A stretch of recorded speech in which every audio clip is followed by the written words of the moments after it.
रोहिलखंड के मिनी कुंभ कहे जाने वाले मेले का आज शुभारंभ हो चुका है और वहीं केंद्रीय मंत्री बीएल वर्मा ने मेले का फीता काटकर शुभारंभ किया। आपको बता दें, जनपद बदायूं में कादर चौक थाना क्षेत्र के अंतर्गत ये ककोड़ा देवी मेला लगता है और इस मेले में लाखों की संख्या में श्रद्धालु आते हैं। हर वर्ष की भांति इस वर्ष भी केंद्रीय मंत्री द्वारा और तमाम भाजपा के विधायक और नेतागण मौजूद रहे। इन सभी ने मिलकर फीता काटकर शुभारंभ किया। आपको बता दें, केंद्रीय मंत्री बीएल वर्मा ने फीता काटकर मेले का शुभारंभ किया, जहां माना जाता है। इस मेले का आज उद्घाटन किया है, क्या कहना चाहिए श्रद्धालुओं के लिए? देखिए, रोहिलखंड क्षेत्र का ये ककोड़ा मेला जो इतना पुराने 100 सालों से भी ज़्यादा होगा इस मेले को लगते हुए, इसके लिए रोहिलखंड का मिनी कुंभ के नाम से हम जानते हैं।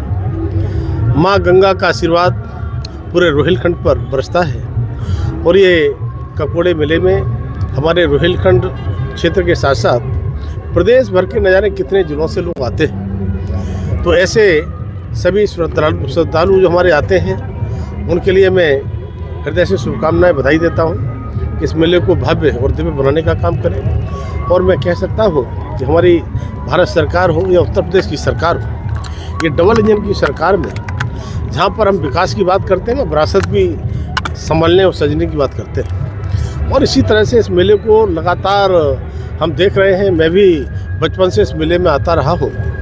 तो इस बदायूं जिले का तो मुझे लगता है कोई गांव ऐसा बचता नहीं होगा जहाँ से लोग इस मेले का इंतजार न करते हों और मेले में बड़ी संख्या में लोग न आते हों। और इसीलिए ये मेला 28 तारीख से संभवतः शुरू हुआ है और ये अभी 5 तारीख का मुख्य स्नान कल है।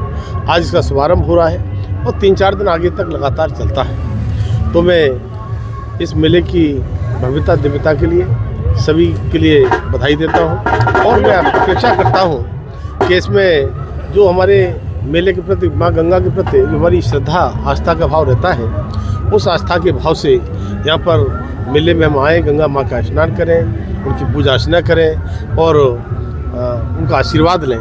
साथ में ये भी ध्यान रखें, आदरणीय प्रधानमंत्री जी ने जब से 2014 से स्वच्छ भारत मिशन चलाया है, तो हम सभी अकेले प्रशासन के करने से स्वच्छता नहीं रहेगी। हम सब मिलकर के, श्रद्धालु मिलकर के जितना यहाँ पर एक तरह से बसते हैं, बसावट करते हैं, वो अपने अपने स्थानों की चिंता करें। और मैं प्रशासन से भी अपील करता हूँ कि पूरी मुस्तैदी के साथ इस मेले में कोई किसी प्रकार की घटना घटित ना हो और अच्छे से मेला संपन्न हो। और मैं कहूँगा कि इस मेले में कुछ इस प्रकार की 1-2 कुरीतियाँ लोग पैदा करने का प्रयास करते हैं, उनको ना होने दें और अच्छे मन से, अच्छे भाव से, श्रद्धा से इस मेले को संपन्न कराएं। अभी हम सब लोग आ रहे थे, क्षेत्रीय अध्यक्ष हमारे विधायक गण तो चर्चा कर रहे थे। इस बार बात करते हैं कि प्रशासन अपने सरकार से कि इस मेले को क्यों ना एक राज्य के मेले के रूप में इसके लिए सम्मान मिले। तो इसके लिए भी हम चर्चा करेंगे। बदायूं में जहाँ पर विकास के बहुत सारे आयाम प्रस्तुत किए हैं, तो हम कह सकते हैं कि हम पर्यटन क्षेत्र में सांस्कृतिक अपनी धरोहर को और आगे बढ़ाने का काम करेंगे। और इस मेले की सफलता के लिए जिला पंचायत के लिए, मैं सभी सफाई कर्मियों के लिए लगातार सफाई सुरक्षा की चिंता करते हैं, यहाँ पर पुलिस व्यवस्था से लेकर प्रशासनिक व्यवस्था से लेकर के सभी लोग उसमें जुटेंगे। और मैं सभी के लिए एक तरह से शुभकामनाएं देता हूँ इस मेले को अच्छे से संपन्न करें। मंत्री जी, आज की मेला घोषित करने की बहुत समय से बात चलती है, तो बीजेपी का ऊपर से लेकर नीचे तक हर तरफ आप लोग की सरकार है, ये बेसिक सी चीज़ नहीं हो पा रही। अभी भी आपने खुद ही कहा। देखिए, ये बात जो आप कह रहे हैं ये हमको खुद ही और लगा हमें कि इस बार हम पहले से चिंता और चर्चा करेंगे और पर्यटन मंत्री जी हैं उनसे भी चर्चा करेंगे और मुख्यमंत्री से नहीं अटक नहीं रही है। अभी सही बात तो ये है कि हमने जिस लेवल पे जैसे बात करना चाहिए गंभीरता से, उस तरह से बात नहीं हुई है और मिलकर के इसकी मुहिम को हम आगे बढ़ाएंगे और आने वाले समय में ये राजकीय मेला कैसे घोषित हो इसके लिए पूरा प्रयास है। मंत्री जी, एक आप लोग मतलब बीजेपी के ऊपर एक दाग लगाने वाली बात कल कही है शिवपाल सिंह यादव ने कि विधायक जो है, खासतौर से बताएंगे विधायकों को उन्होंने चिन्हित करते हुए बोला कि ये जमीन पे कब्जे कर रहे हैं, मतलब विधायकों के ऊपर उन्होंने कुछ आरोप लगाए। देखिए, ये गलती उन नेताजी की नहीं है, क्योंकि उन्हें पता है कि हमारी सरकार में ये सब काम होते रहे। तो जो होते रहे हैं उनके घोटाले, जमीनों पे कब्जे, मकानों पे कब्जे, तो उन्हें वही दिखाई पड़ता है।